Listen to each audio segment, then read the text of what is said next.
Sidang lanjutan atas kasus korupsi yang menjerat mantan Wali Kota Semarang Hefearita Gunaryanti Rahayu bersama suaminya Alwin Basri kembali digelar Pengadilan Tipikor Semarang.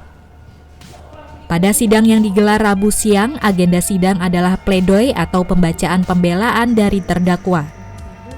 Mantan Wali Kota Semarang Hefearita Gunaryanti Rahayu menangis saat bacakan pembelaan dalam sidang kasus korupsi di Pengadilan Tipikor Semarang.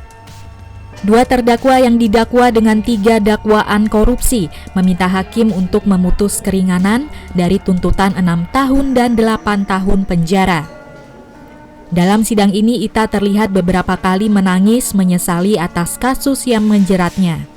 Salah satunya ia menangis saat menuturkan supaya suaminya tidak ikut campur dalam urusan pemerintahan Kota Semarang.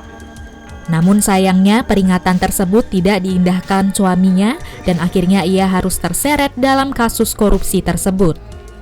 Untuk itulah ia meminta supaya ia dibebaskan dari segala tuntutan karena ia merasa tidak tahu menahu akan apa yang dilakukan suaminya.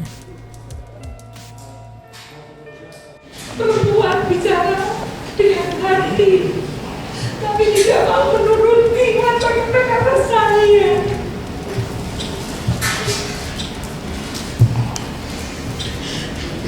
Dan kalau saya terseret-seret di dalam masalah ini, padahal saya tidak tahu sama sekali.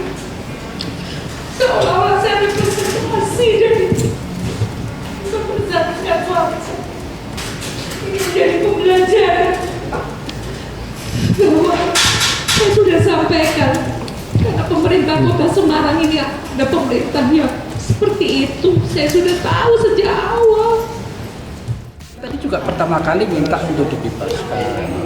Tapi kalau misalnya majelis hakim tidak sependapat, maka kita minta hukuman yang seringan-ringannya. Maksudnya begitu.